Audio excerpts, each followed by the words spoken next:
especially as moms, when we start to give and give and give to others, it almost is that the pendulum swings so far one way that at some point we realize there is a part of myself I've lost on this journey. Who am I? I need to come back to that. Is that a little bit of what happened for you, would you say? Yeah, I became so consumed with motherhood, and not in a bad way, but just in a way that I was no longer aware of my needs. There was so much pressure put on you to do this, to do that, to take your kids here, and it used to be, I think, more community supportive.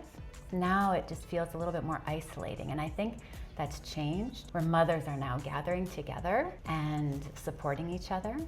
Welcome everyone back to She Rises. I'm here today with Michelle Stady, who I don't know at this point how long we've been friends, but it's been a while, many years. Yeah. Isn't it? I feel like it's more than a decade, but time doesn't, I don't know. It's really funny when time starts, moving on its own and just taking you for a little bit of a journey. But I can say at this point, you're probably one of the friends that when I look back on our journeys, we've grown very much into the same things over time, but also you've gone off and into some different areas. So you started with some meditation back in the day, and you were doing mantra meditation, and in the past few years it's evolved more into somatic healing as well as sound therapy. The sound therapy that you're doing. Tell me a little bit about, for you, wellness is it's a huge part of your life, not just for what you offer in terms of services, but your whole journey in terms of internal wellness has just been a huge theme in your life, hasn't it? Yeah, it actually really has. I had an astrology reading done a few months ago, and this was one of the themes that came up, is that I'm really passionate about health, wellness, and healing. So when I saw that in my chart, it made so much sense, because part of me is almost borderline obsessive about it, but I try not to be. I try to really hold it lightly and be curious about health and wellness, rather than like dogmatic in it. Yeah. But I'd say ever since I had my kids, or ever since I got pregnant, that's when my whole mindset around wellness changed, because now suddenly you're not just looking after yourself, you're looking after somebody else. And we all hear this, we all know this shift in motherhood, and the change that it brings. But it was pretty profound for me, and I just gave and gave and gave. And I was on bed rest early on. During the pregnancy? Yeah, during my first pregnancy. I didn't know that. Okay. Yeah. Okay. So it's a game changer. It was fascinating, because then I suddenly had all this time to research and look into things. And so my husband, Dave, he always says I found the end of the internet when I was on bed rest. Yeah, okay. Because I wanted to find the best way to have childbirth, the best, healthiest way to support my baby, But it was always about giving to others. And along that way, I somehow neglected how to take care of myself. I feel like when we, especially as moms, but I think that this could apply in many different aspects of life. I think that when we start to give and give and give to others, it almost is that the pendulum swings so far one way that at some point we realize there is a part of myself I've lost on this journey. Who am I? I need to come back to that. Is that a little bit of what happened for you, would you say? Yeah, I became so consumed with motherhood, and not in a bad way, but just in a way that I was no longer aware of my needs. And so you start to fall into these patterns of what a mom should be and do. And I don't know if it's the same now, but I know when I first became a mother, it would have been like 21 years ago. Wow. There was so much pressure put on you to do this, to do that, to take your kids here, and it used to be, I think, more community supportive. Now it just feels a little bit more isolating, and I think that's changed, where mothers are now gathering together and supporting each other in different ways. Definitely. I do think, like, I'm a more recent mom than you. My kids are 8 and 6.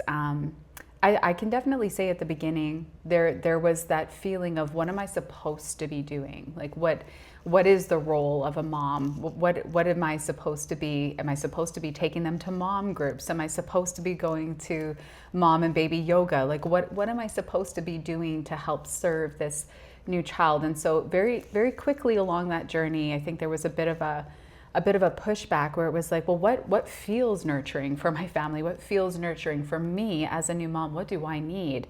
But I can appreciate what you're saying. Like there is not a one way to do it. And I think we all kind of feel like we've been pushed off into the ocean of what am I supposed to do now? Or how am I supposed to show up for my new family and the dynamics that are ever changing and evolving there, and serve my own needs and my own health and well-being at that. The body has changed, my mental space has changed, I'm not getting enough sleep. Like there's a lot to navigate right there. Yeah. Well, and it's tricky too when you're always outsourcing that dialogue. You know, you're always looking outside of yourself for the answers, which I think can be helpful, but it doesn't mean you're always going to get and find the right response. And so for me, I would see what other people are doing and thinking, oh, that's what I should be doing. And that's what really put me completely out of balance. And so there was a point in my life, this was after I had Charlotte, my second child, and they were about 2 years apart, where I just was completely depleted. So at one point I was under 100 pounds, and I'm pretty light to begin with, and it's difficult for me to put on weight. And when I get stressed, weight falls off me because I just stop eating. Right. And so I had all of these signs and signals of not being well, but when I would go to my doctor, they wouldn't really look for like the root cause of what was going on. They would just try to fix some of the symptoms, you know? Right. And so I wasn't really finding the solutions that I was looking for. At least they weren't working for me. Right. And so it wasn't until my kids were about 2 and 4 that I really just crashed. I was having visions of hurting them. Aww. Which is so crazy to think about because you love your children so much, but it was like there was this video that was like playing in the background, and I would actually see harm coming to them. And it would either be in a bathtub or, the worst one was I was making sandwiches for them, and I just saw them surrounded in a pool of blood. Like, these were really terrifying images. And after that, I would feel this sense of like, it's my fault. Right. Like, I'm the one who's responsible for them. And I started to feel like if I don't have control of these visions, these images, this crazy video reel that's replaying, then how do I know I don't actually have control of myself, right? Starting to get some awareness of your own mind and its inner workings, and realizing, there is a part I have to play to interrupt this pattern that's happening. Otherwise, it's just going on repeat, and what we're seeing consistently can start to manifest. And I can see that that's not what you want, and that's not what you wanted. Yeah, it was pretty. So it was severe postpartum depression. Yeah. But I didn't know it at the time. I thought maybe I had cancer, or I thought I had some autoimmune disease. And I went for tests for all of those things, and nobody ever diagnosed me with postpartum. I think because my kids were 2 and 4. They thought too much time maybe has passed, right, or that couldn't be it. And then there was a moment where there was actually, when I was at the hospital, this questionnaire that I had to fill out. I think we all had to fill it out, answering these questions, do you ever think about harming your kids, and all these other, at the time, I thought, ridiculous questions. Like, of course not. And even if I did, I'm not going to give you the answer. Do you know what I mean? Like, why would I ever answer to something like that? Yeah. So, but it was reflecting back on that questionnaire that I took in the hospital that made me realize, you know what, maybe I have postpartum. And so then I went to the computer and I Googled postpartum depression, and I had like every single symptom. Wow. And that's very eye-opening. And you know, and I think so underdiagnosed, by the way. Like I think that a lot of, like, whenever we're in any kind of depression or whenever we're in a space like that, it's really, really hard to see what's happening to us from the outside. Like when you're inside of something, you can't see all of those symptoms, but then to have a list presented to you where you can relate and say, yeah, that's me. I mean, in a way, it must have been devastating, but affirming at the same time. Yeah, I think there was fear, of course, but there's always also a part of me that was relieved, because I felt like, okay, now there's a solution, there's an answer, there's a way we can fix this. So what was your approach? Because you are, like, when I think of you, I think of someone who, when you love something or when you're interested in something, when you want to know about something, your comment about Dave and how he said that you know, find the end of the internet. I feel like you are a person who really seeks to understand. You research to understand and then to apply. And so did it spark another round of what can I do for myself? Well, the first thing I had to do was heal, you know. So I was basically placed on suicide watch and given antidepressants. By your doctor? Yeah. Okay. Yeah. And that just put me in a completely different space. It turned everything kind of off, you know, so that I could just relax into what my body needed to do, which was heal. And so there was, and the other thing it did is it made, like, my mom and my husband just, like, overwhelm me with support. You know, I had so much support through all of that, which was, I think, essential to me healing. So there was a period of about 3 months where I didn't leave my house because I couldn't, because I was still so, you know, raw. And so my mom was supporting me, my husband was supporting me, and then I was just trying to find a way to get out of that kind of hole that I found myself in. But it wasn't a terrible place. You know, I was just seeing life differently. We were talking earlier, you know, I was seeing what's valuable in my life. Everything else fell away. You know, all of the busyness, all of the structures, all of the things that I thought moms had to do and kids had to do and families had to do, that was just creating stress. And it all just fell away, and I realized I didn't really need any of it. I just need my husband, my kids, my family. And so that's what I leaned into. And yeah, kind of went from there. The clarification of what's important and really being able to identify, oh, these are my core values, that can really change where we're placing our time and energy and attention, and start to allow us to relate to our life in a different way. And until we have that, you know, kind of that rock bottom moment where there's really nowhere further down to go, and we start to burn through the things that are no longer serving us, and burn through all of the expectations and the imposed ideas that society tends to just have out there. I'm not even going to say that they place them on us. I think we absorb them whether we want to or not, because we are conditioned by our surroundings. It's just a natural part of life, is that we get conditioned by what other people are doing and what the unspoken expectation seems to be. But when you go to a place like that, those expectations can lose their power, because we say, you know what, that's just not real. I need to find what's real and what's true. And it seems like that was just a momentous shift for you in your life. Yeah. Yeah. Yeah. I mean, the reason I became a mother is because of my love with Dave, with my husband. You know, we wanted to create a family and have children and just pour love into that. But there's a point where you kind of lose sight of that all. You know, you get so distracted, and then you forget what you were there for in the first place. You know, so it definitely was a huge value shift. And I think, like, once you pull everything back and you're just in that really kind of raw, vulnerable place, you see so clearly. Like, you just see, you know, what's real, you know, what's valuable versus what isn't.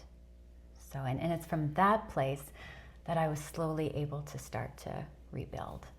And it changed not only me, but also our family dynamics, my relationship with my kids, all of that. Everything now came from a foundation of connection and love and nurturing and listening. Wow. Which is such a powerful shift to have and place to come from, because now it's a lot more in the moment with what's actually happening, and not in our heads with what we think we're supposed to be doing or what we think things are supposed to look like. A lot of things shift, and it becomes a lot more, I would say it just becomes so much more of an authentic experience and authentic living. And so I would imagine, because my knowledge of you today is this woman who's vibrant, alive, present. I think there are very few people that I know who are as present in life as you.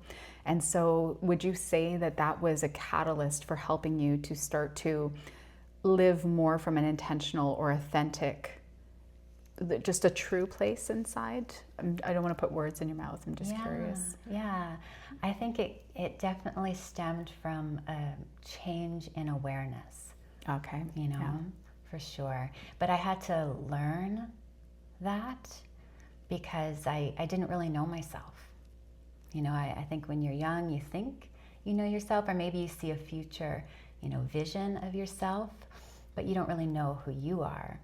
And so I was trying to be all these things without knowing, well, who am I? And what makes me happy?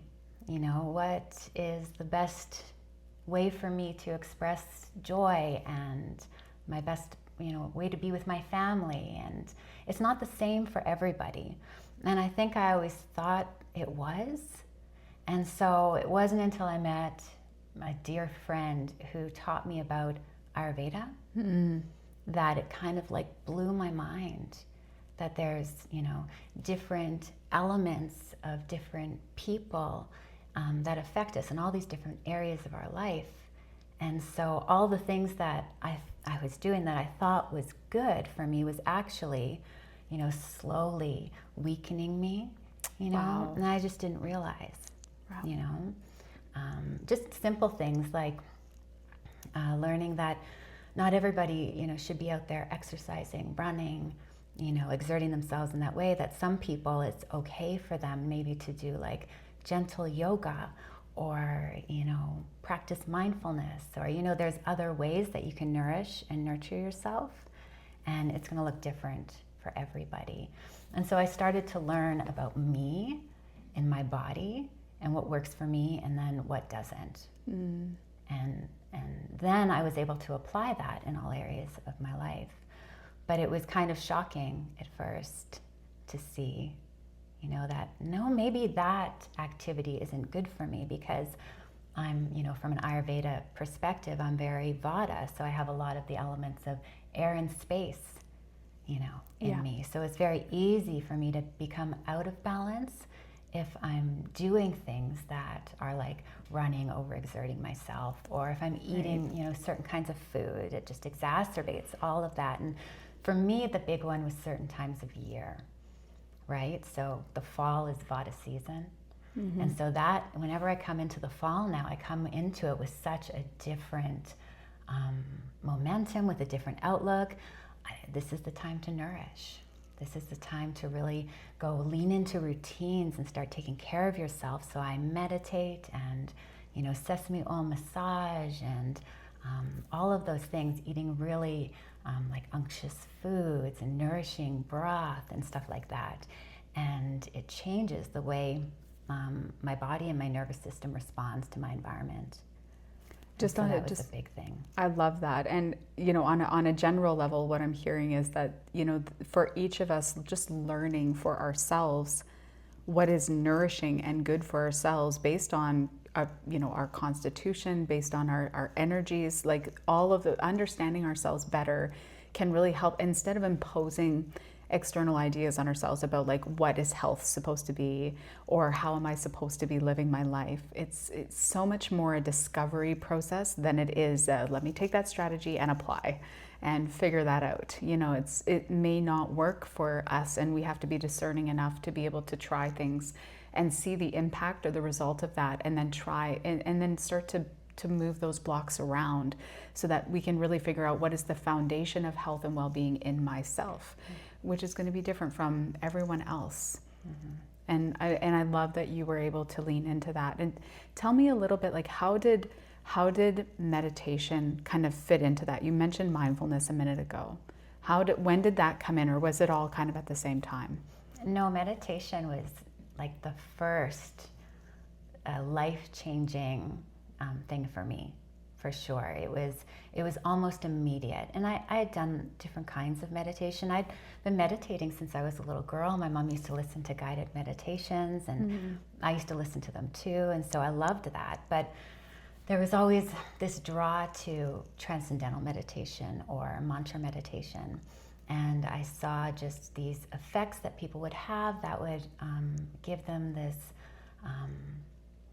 like sense of energy afterwards, where you'd have this deep rest, and then you'd just be filled with clarity. And I never experienced that with other forms of meditation. And so when I finally got introduced to mantra meditation, it was a bit of a shock to me, because it just immediately hit my nervous system, where I was immediately able to use this technique to kind of detach from my mind and start exploring, deep levels of relaxation. And that's very like somatic for me. And that's, I think, also what drew me towards somatic practices and sound therapy, because it just gives you that deep healing on like a nervous system level. And so when I first started meditating, I would meditate for 20 minutes, and then I would fall asleep for sometimes upwards of 2 hours. And so the meditation was letting me know what my body needed. It was giving me, a sign that my body's fatigued. I need more rest. But then once that fatigue came off the system, then suddenly I was having energy, and my creativity was coming back. And it was like I was starting my day fresh all over again in the middle of the day, after being completely depleted as a young mother, right? And so that's really what allowed me to start applying all of these other kind of ancient wisdom techniques and exploring and figuring out what works for me. That's so powerful. And probably a lot of people don't know this, but before Yoga Rise, the yoga studio that we're sitting in right now, before it ever opened, we actually had like a full day wellness event here, and you taught mantra meditation at that. And at that time I had been doing meditation for probably 15 years. And I remember something that you said that day, and you actually said that meditation is a way to take stress off of the nervous system. And I had never heard it expressed quite that way before, but it really stayed with me. And I thought about, how sometimes when we're doing meditation, we often will put upon ourselves this expectation of, especially if somebody's new to meditation or just starting out, they'll put this expectation that it's supposed to be, very blissful or zen, or that the mind is going to somehow become quiet. And I think for many people, the reality is that you actually, at first, are just experiencing your mind's busyness and its freneticness almost. And that can be exhausting in and of itself. And yet it's a way for the mind to assimilate everything that's going on so that it can actually relax and recharge the nervous system after the fact. Once that space of awareness has been held, the nervous system has a way to incorporate all of the awareness that you've basically brought in, and this change in attention and frequency. And so when you're talking about this, it really lands, I think for me, but maybe for many other people as well, that it's not a practice of experience in terms of, let me meditate so that I feel blissful and now I'm going to go about my day blissful and all is well.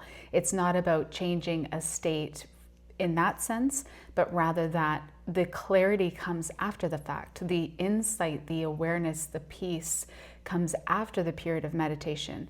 And we might still experience it during, and over time I think our mind becomes less and less busy naturally, just because we're no longer spending all of our time ignoring it, so that when we sit to meditate it drops in, but more that we're creating this internal space that is long lasting. but still it's nice to hear that it's about a nervous system reset, because I think a lot of people don't know that even. Yeah, no, it's huge. A lot of people see the yogi sitting cross-legged, in a Zen posture on a mountain somewhere, and they think meditation is going to be blissful and peaceful and lead to enlightenment. And it can be all of those things, but it's not likely to be that in the beginning, because its purpose really is just to relieve stress from the nervous system. And it's until we can start to let go of all of that stuff that we can start to make way for the new to come in. And so I always tell people, it's not about what happens in meditation, it's how you feel afterwards that really matters. That's how you know that it's working. And so, like, when I was first starting to meditate in those early years, and my kids are little, they were 2 and 4 at the time, and I would still make time, 20 minutes a day, and eventually I worked my way up to 20 minutes twice a day. But in the beginning, you have a house full of kids, but I would just, explain to them what mommy's doing. And sometimes they would interrupt me and sometimes they wouldn't, but most of the time they were pretty respectful. And if I ever came to a moment where I didn't have time to meditate, or it was late in the day, they would come up to me and they'd be like, "Mommy, I think you need to go meditate. If you meditated today, why don't you go meditate?" I love that. It actually reminds me of Leo, because when he was little, I would say to him, I was like, "Mommy's gonna sit quietly for a few minutes." And I remember him sitting like right at my feet, and after I had done my meditation and my breath work, and I opened my eyes again, he'd be like, "Are you done sitting quietly?" And it was so cute, like, just that kids are very in tune, like they're very aware, and they can even tell, like, when we're not in state. They're sometimes the first mirror to show us that. Yeah, it was amazing. And it showed me that they actually see a difference between, mommy who meditates and mommy who doesn't meditate. And that was really profound, because sometimes we don't notice the changes in ourselves. We get so comfortable with being in whatever pattern that we're in, and it's not, it takes other people to actually notice the changes in us before we realize, oh, wow, okay. If other people are noticing, then something has shifted. Yeah. But it's so subtle that we kind of take it for granted. It's like being comfortable in your pain body for so long, you start to think this is normal, being in this pain, and you don't realize until you come out of the pain that, wow, yeah, that was not normal. It's so valuable to have those, like, I call them mirrors, but to have that, because a lot of times we can even not know how we feel, because we're so used to feeling a certain way that we no longer know, like, is this pain, or is this just how it is? Is this just the way that I am? And so being able to really discern that and see that for ourselves helps give us information that we can use to, okay, is this something that I want to continue? Is this something I want to perpetuate? And whether it's physical or mental or spiritual or emotional, whatever it might be, or is this something that deserves some of my attention? Is this something that deserves some support, healing, shifting, changing, whatever it might be? But first we need the awareness. We need the awareness. Yeah, and that's exactly what meditation gives you.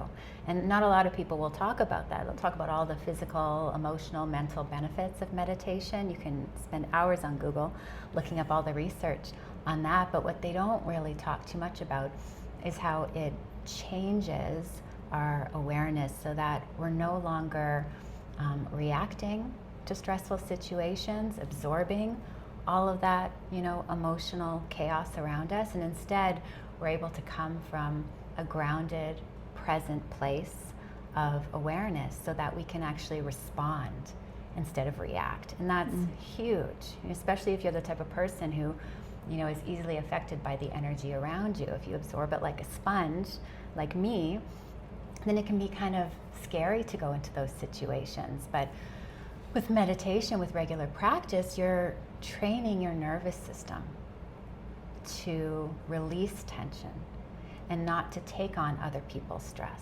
So now you're leading and responding and communicating from a heart-centered awareness. And it's a game changer. It changes everything. Then you can become discerning, right? And then you have that inward focus, and you can start questioning things and exploring things, and it just changes everything.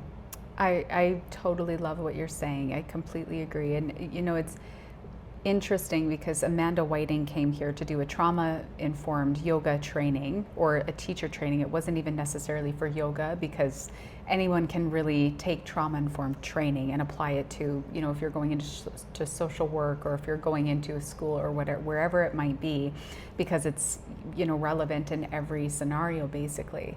But one of the things that she said was that, you know, when we're young, our nervous system basically forms its stress response. So it's not by choice. We don't decide, okay, I'm going to just run away not consciously, that I'm going to run away every time something gets difficult, or I'm going to stand and fight, or I'm going to freeze, or whatever my response is going to be. Our nervous system is trained from childhood to respond a certain way. And one of the most interesting aspects of that I took away from that weekend was learning that as adults, that doesn't change. We play out that same stress response as adults that we do as children, without any volition on our part.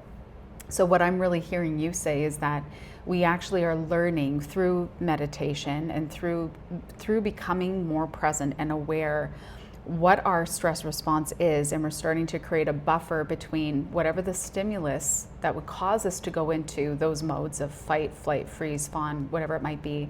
And it's giving us the opportunity to pause, instead of moving into reaction, instead of moving into patterned ways of being. It's giving us the opportunity to determine how do I want to meet this moment that's happening in a more conscious and responsive way. And I think that is hugely beneficial to us, because the patterns that we have, the conditions that we have been kind of filled up with and programmed with subconsciously from childhood, from the age of 6 or even before, you know, to suddenly be able to see that in ourselves, and to be able to rewire ourselves in the present moment. Like, I don't think people talk enough about how meditation helps us to do that. But just by allowing us to become present, it naturally gives us the space to pause the automatic learned response that our nervous system is so accustomed to using every time we're stressed. And now, you know, in daily life, our stress response kicks on whether we're being chased by a bear or whether we're being met by a deadline. Yeah. It just doesn't know the difference of how high to jump. It just jumps whenever it goes into stress. And so many people now struggle with overwhelm, stress in their jobs, stress of circumstances, that, you know, really I always say that we're just a bunch of walking nervous systems because at the end of the day, you know, really, however our nervous system has been programmed to respond to stress is how we are going to show up as people in life. And we see that out there. We can see that with people who are grounded, and we can see that with people who are falling apart, or who are triggered by so many different circumstances and scenarios. You know, why is it that, you know, going to the grocery store is going to set one person into stress? You know, why is that? But when we look at the conditioning, it makes so much sense. Yeah. Well, yeah, I love how you talked about the nervous system as a program, because, you know, it is programmed from a really early age, but even before that, it has like ancestral programming, DNA programming. So this programming isn't just conscious, it can also be subconscious and unconscious. So there's lots of layers within the nervous system, and even within our DNA imprint, you know. So the great thing about meditation is, and there's other techniques that work too, it's not just meditation, right? But what it does is it allows you to release this stress, to release these patterns without being physically aware of them or mentally aware of them. So these patterns can start to release, and you don't have to go into story about them. You know, like talk therapy, I think was a big rage in maybe the 80s, maybe even to the 90s. Now we know that it doesn't really help with trauma, right? It doesn't help reliving past experiences. No, it can re-traumatize in many senses. Yeah, and so there's these techniques like meditation and also somatic work, right? It's like you don't have to go into story to heal. You know, you can just go into relaxation. You can start exploring deeper levels of awareness, because the body knows how to heal. This is the thing. Like, our body wants us to be in balance. That's why it's giving us all these signals. It's always communicating to us. Once we start to kind of get out of balance, it lets us know. But most of the time we don't listen. You know, we just kind of push through. We keep going, and then it's not until our body's screaming at us, and that's where I was. My body was screaming at me, and I had to come full stop. And then I had to relearn how to listen to it again. Start listening to those signals. Yeah. Yeah, because it's always going to come to balance, and it knows how to do this. It doesn't really need us for that. But it's when we're working against the body that it starts to struggle. Yeah. And so meditation's going to teach you how to start listening again. It's going to activate your body's own natural self-healing abilities, so it can start repairing, restoring. And again, you don't do this consciously. This is something your body just takes over and does for you. It's the same with sound healing. That's why it's so effective, right? Our body is like electromagnetic. Every cell that we have is buzzing with electricity and has its own magnetic field. You know, the heart, the brain, we can measure that. And so, yeah, the body knows what it needs. It knows how to heal. And so as long as we just get out of the way for a little bit, right? Yeah. Yeah, I think one of the most fascinating things is that the body is always seeking homeostasis. Like, it is always seeking balance. It knows when it is out of balance, and it will do everything it can to correct back into, to find that frequency again. And you know, talking about the conscious and subconscious, like, just to be clear, like, in my understanding, so much of our programming is subconscious. We are not necessarily aware of the drivers of even our behavior. Like, there are so many things that we're simply not aware of. And so to try to consciously heal what we're not consciously aware of isn't computing. Like, it's not, it's actually not possible. In fact, I think a lot of times we misnomer that, you know, we think it's one thing, or we try to address things on a surface level, and we're really not getting to the root, or we're not getting to the source of where those imbalances or where those disconnects are within ourselves. So, you know, one of the things that I'm very fascinated by is the sound healing as well that you do, because to me, everything is vibrating, everything is frequency. And what we know on a scientific level is that everything is in movement, is in motion, and responds to different frequencies. Can you tell me a little bit more about, like, how did you find that, and what does it serve now in the work that you do? Yeah, I think when I first heard, I mean, we've heard for so long that frequency, you know, is everything. Vibration and all of that exists all around us. It's in our thoughts, you know, vibrate at a frequency. Our voice vibrates at a certain frequency. And so that's how we actually create reality. If we look in nature, there's all of these, you know, sacred geometric patterns in nature that are created through frequency. You know, it's how it started. And so when I first found the technique that I use, I think all sound therapy, just like yoga, meditation, sound therapy, there's all these other, you know, branches, you know, different ways to explore it. And the technique that I use is with tuning forks. Okay. And so I use tuning forks outside of the body, within the biofield, you know, which a lot of us are already aware. We don't just exist as physical bodies. We also have an energetic body, and that can extend, you know, 5 to 6 feet from our body, but even further than that. We can measure the electromagnetic frequency of our brains, and our hearts are like 15 times greater than that even. So we have these tools that we can use to measure that. And what the forks do is they resonate the frequency that's being held in the field. And so just like every cell is resonating, every organ is resonating, every thought, feeling, emotion is resonating, so is our biofield. And it's mapping the same frequencies that are being held in the body.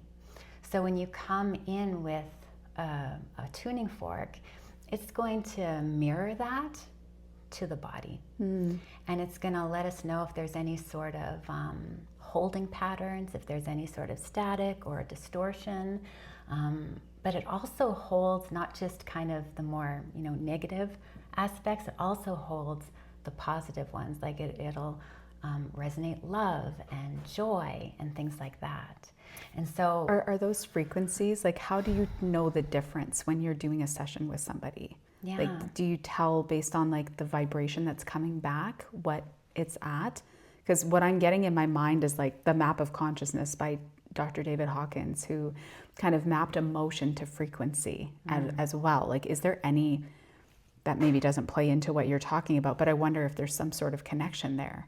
There is that for sure, but when I work on the field, I'll use different forks, but even a single fork, like tuned to 174 hertz is typically what we'll use. And even that fork will give you different highs and lows, different overtones and undertones.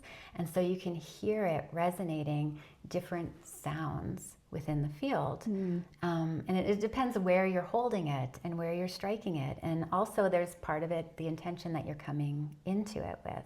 Right. And for me, I can also feel it in the fork. If the fork starts to shake or vibrate, or even sometimes it will send signals into my hand, and it's almost like a pain frequency. And so it can pick up all kinds of emotions. And the tuning forks, they have their own language. And so over time, you can start to learn this language. In the beginning, there's certain frequencies and sounds that you can pick up. And we all know this through listening to music. You hear a sad song, you feel sad, right? You hear a happy song, you start to feel happy. So music has and holds those emotions, just like the tuning forks will pick up on that too. It's just such sound frequency, really, and vibrational frequency. That's absolutely fascinating. So within a session, what would the purpose of a sound healing, or is that what you would call it, like a sound healing session? Or what do you term your sessions?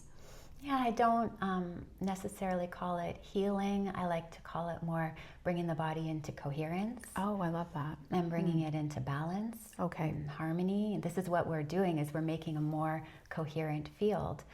So if there's any static or incoherence in the field, then that's almost like a bit of a hole or an opportunity for injury. So if you tend to have, knee problems, it could be because your biofield is maybe a little weak in that area, or if you're having a lot of shoulder problems, then maybe the biofield coming off the shoulder needs a little bit more attention, needs to come more into coherence. Okay. And so, yeah. So how, just because I don't know this, how does the tuning forks that you use, how do they help bring the bodies and the biofield back into coherence? How does that happen? Yeah, they're not actually doing the work. It's just like meditation. The body is doing the work. And the forks are just kind of a mirror. So they reflect back to the body any distortion or dissonance. And then once the body hears that, it self-corrects. So I can just strike my fork. Yeah. Sorry, I'm getting excited. So the body's biofield recognizes based on the feedback from the tuning fork and will heal that area, or will send frequency into that area to almost knit itself back together. Am I kind of understanding that right? Yeah, and there's different ways to do that.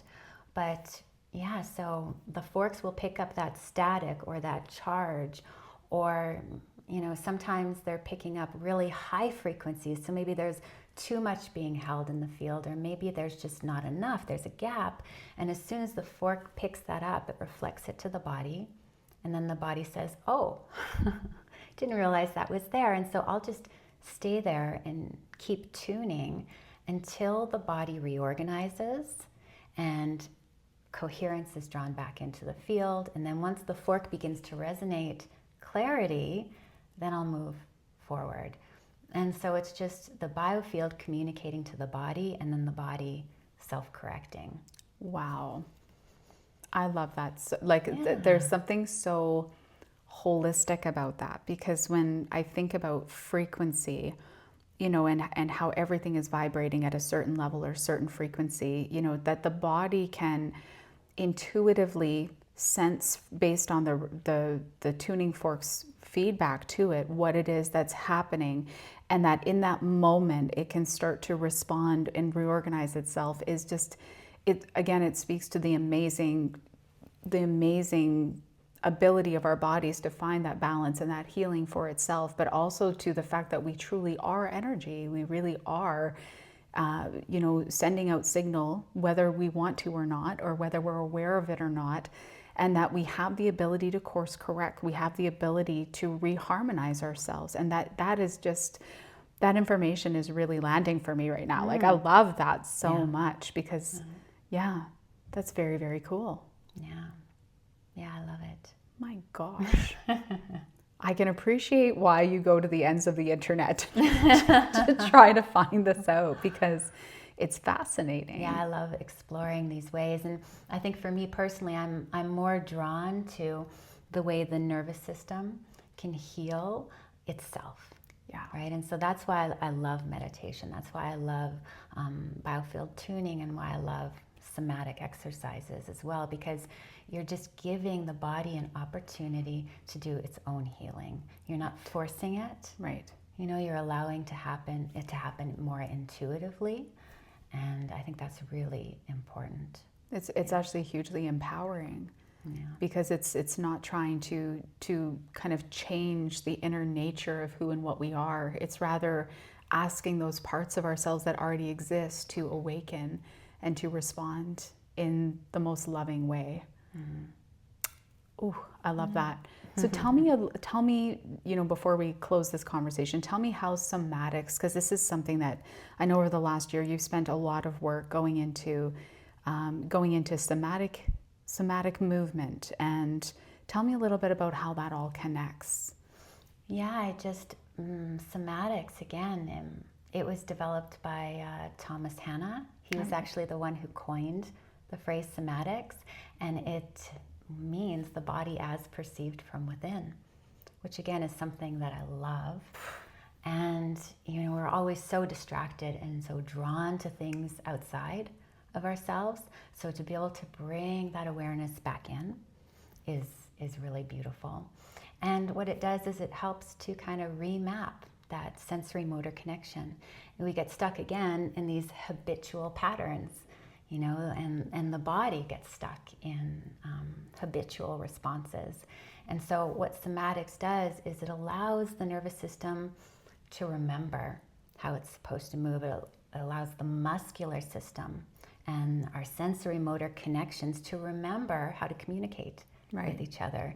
And so that's what allows the body to relax, release, right? As soon as we release stress from the nervous system through meditation, or release stress that's been held in the biofield over time, or release stress that was, caused from an injury, that we experienced, then that's how the body's able to repair, restore, and that's how we create space for something new, When I look at it from like the massage therapy perspective, I'm almost seeing the trigger points that form in the body, or the way that the body will try to protect itself. When our body goes out of balance, it will compensate. It will try to find a way to allow you to keep functioning and doing the physical things and emotional things and all of that you want to do. But it does what it can to try to reorganize things so that you can still exist basically in the world. But what I'm hearing with this is that, so through massage therapy, we work to help restore balance and restore homeostasis to the muscles and the tissues, and to the relationships between those tissues and consciousness. And it sounds like this is just another way to help to bring that into being as well, where it's I love how you say remapping, and it's almost like letting the sensory neuron and the motor neuron find each other again, so that the body can move congruently in a way that is going to be for its well-being and its holism. Is that kind of what I'm understanding? Yeah, so what Thomas Hanna discovered is that we have the sensory motor amnesia that's just happened over time. So right? they've forgotten how to talk. Yeah, Yeah. that's all it is. And so you're Yeah. just encouraging the body to remember is all you're doing. And you're doing that through what he calls pendiculation. And that's contracting the muscles, sensing into that contraction. So bringing awareness to the body, the muscles, the sensory motor, neurons, and then slowly releasing that contraction. And that's really where that medicine is in that slow, mindful, conscious release. And then you rest. So this one not just works with kind of that unseen subconscious relationship that the sensory and motor neuron has, but it also brings in a conscious participation. And that sounds a little bit different from some of the other modalities that you've talked about today, where it has more of our involvement, our conscious involvement going in, which is not, that's a great thing to have, because I think at some point, some of the subconscious work that we're doing has to become conscious. We have to be aware of what we're doing or of what's happening in order to see the progression from, a state of being where things are not aligned or not working or not talking, to a state of being where we say, you know what, that relationship has repaired itself, or I feel better. Being able to discern between the two has to be a conscious act. Otherwise, we don't really know when healing has taken place. Yeah. So it's taking the body out of that automated kind of response. It's like you've turned autopilot off, and now you're actually driving. Right. Right. Is that hard for people when people come to a somatic class? Like, it's a lot slower than a typical yoga practice, isn't it? Yeah, it's very slow. It can be really difficult for a lot of people because, and I don't think it's so much quieting the mind, but just getting used to stillness and listening to the body from that really still, deep, aware place. We're so used to stimulation, right? And so to come and settle inside our body and to really just start listening and noticing, it can be really challenging for a lot of people, which is so good because it's something the body isn't used to doing. I think we're used to running at like these really, really high RPMs, and that's not, I think, our natural rhythm. I think our natural rhythm is a lot lower, And so, these exercises help to bring the mind, the nervous system, the body back into regulation. I love that. One thing I learned about a long time ago with the nervous system was that between the sympathetic, which is our stress response, fight, flight, freeze, fawn, and the parasympathetic, which is like the rest, digest, the healing, the relaxing, where we're actually getting the benefit of the nutrition that we've eaten, and we're getting the benefit of sleep, and that's the only time our body actually repairs itself, is when it's in the rest and digest. There's this balance between the two that can be related to the braking and acceleration system of a car, where, every time our nervous system flies up into sympathetic, we are hitting on the accelerator, and every time we're going into the rest and digest, we're slamming on the brakes. And it was very shocking to me to learn that system within our own bodies, unlike the braking system of a car that you can go and get the brakes replaced, which if you have a car in its duration of its life, at some point you're probably going to have to replace the brakes on the car because of all this starting and stopping. We can actually wear out that system in our body through dysregulation and through this consistent changing of speed at too fast and too unconscious of movement inside of us. And so to actually to bring ourselves to the point where we can slow down enough to be able to re-regulate ourselves, so that when it's time to slow down or it's time to calm ourselves, like you hear about people trying to go to sleep at night and just unable to shut off their brain, or they close their eyes, their body's exhausted, and now the brain kicks on and they're awake for another 2-3 hours even, and to be able to actually regulate ourselves into rest, and to be able to, encourage ourselves up into action or into movement or momentum when needed. Like it's almost a lost art in our society, where it feels like that has somehow not been trained into us how to do that. And so this seems to me I can see why people would have a hard time with it, because it would be choosing to slow down long enough to learn how to re-regulate, which is not as simple as it sounds. And actually it doesn't sound that easy at all. It doesn't sound easy. What's interesting about it though, and this happens in every class, is that at first there's some difficulty trying to figure out like, wow, this is really slow movement. But once you get into it, it's just like you said, with the parasympathetic nervous system kicks in, that rest and digest part of the nervous system kicks in. And then this happens in meditation, this happens in a tuning session, and it happens in somatics. The mind loses sense of time. And so I've done sessions where they've lasted 2 hours. And at the end, the person is like, oh, wow, how long was that? And it just felt like maybe 45 minutes at the most. It didn't even feel like an hour, and we were in session for 2. And so that really, when you get into that really deep theta, alpha theta brainwave state, and the body, drops into rest and digest, that's when healing, repair takes place. It happens in meditation, it happens with tuning, and it happens with somatics, right? I love that. Yeah. What I'm gaining from that I want to translate for the audience in a sense is that, if we stay long enough for that brainwave shift to occur, then we can start to experience ourselves as those states and start to experience that fracturing of time and the immediacy and the urgency that we feel through the sympathetic nervous system every day, and allow ourselves to embrace more and more of that balance within. And because there's a lot of people, I think, that will try meditation, or they'll go to, a class like that and be like, oh my gosh, that was the hardest thing I've ever done. It didn't work. I don't feel calm. It's not for me. And somehow think that it's bogus, or that it's not possible for them to achieve not just the state, but to be able to actually get the benefit of it and what it's designed to do. But the reality is that I think with any of these practices, we have to stay long enough for enough stress to come off the nervous system for the state to change. And that's an internal and it's an automatic process, meaning that we can't just flip a switch consciously. The unconscious has to flip the switch for us and feel that happen.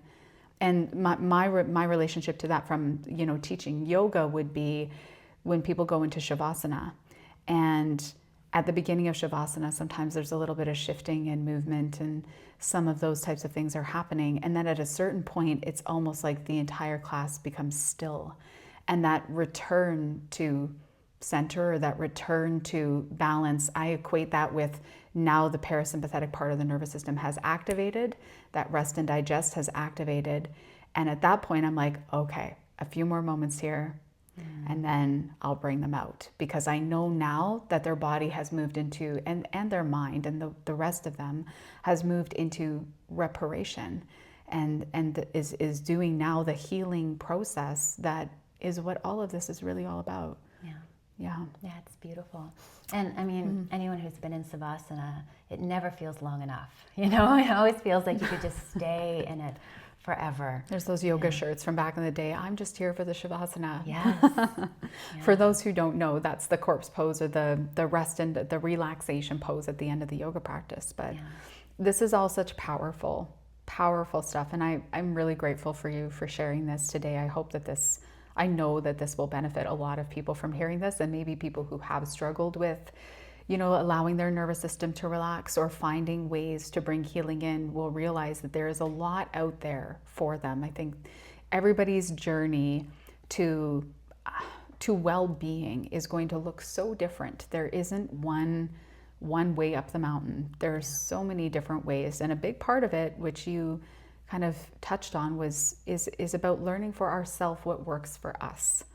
And that is really a curious discovery process that can help us to find the healing that we really need. And not just healing, but allow us to live our life from a higher frequency, or from a more a state of higher well-being, which really, you know, when we have our health, not just physically, but we have that feeling of being healthy, of being well in our lives, it is such a game changer.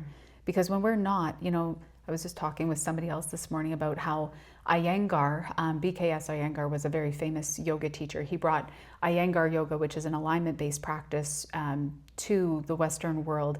But he was one of the students alongside Pattabhi Jois, who's the father of Ashtanga yoga. He and Pattabhi Jois were students at the same time of Krishnamacharya. And Krishnamacharya taught Ashtanga yoga, or an 8-limb path of yoga. And when asked later in life, when Iyengar was asked, you know, what did you think of yoga philosophy at that time? He was a very sickly child. And he said, what do you mean, what did I think of philosophy? I thought nothing of philosophy. I was just trying to stand on my feet. And so the way that being, you know, the debilitation when we are struggling with any kind of chronic illness, or when we are struggling with fatigue, or when we are struggling with burnout, or when we are struggling with postpartum, or any number of things that are seen or unseen that we might be dealing with, there are ways that we can help ourselves that we might not yet be tuned into, but just to know that there are options. Yeah. Is huge, and that we do not have to suffer. And I shouldn't say that everything is healable either, or curable, because I don't pretend to know how everything affects everyone. We are all so different. But even just to know that there might be some things we haven't explored yet, because, you know, you go back to looking at that deep dark hole that, you know, now we can see the gift in it, but at the time, I'm sure that at times it felt very hopeless and felt, you know, like, where do I go from here? Is there anywhere to go? So then to be given the space and the opportunities to find these techniques. And I mean, I look at the way that you are serving so many people now and helping them to find balance or a deeper connection with themselves through these practices and through these offerings that you give. It's truly transformational. It's life-changing, and can give somebody back their health and their well-being and their vitality. And that's just such a gift to have. It's empowering people and letting them know that, like you said, your body wants to come into balance. It always wants to find that homeostasis, and it's going to signal to you all the time, you know, when you start to get off that path a bit. I really, truly know to be true for myself that pain always has a purpose. It always has a purpose. It's always, if it's pain in your body, like I just broke my knee, that's a signal that we need to take care and attend and rest our knee. You know, if it's like pain in our emotional body, then we need to tend to that.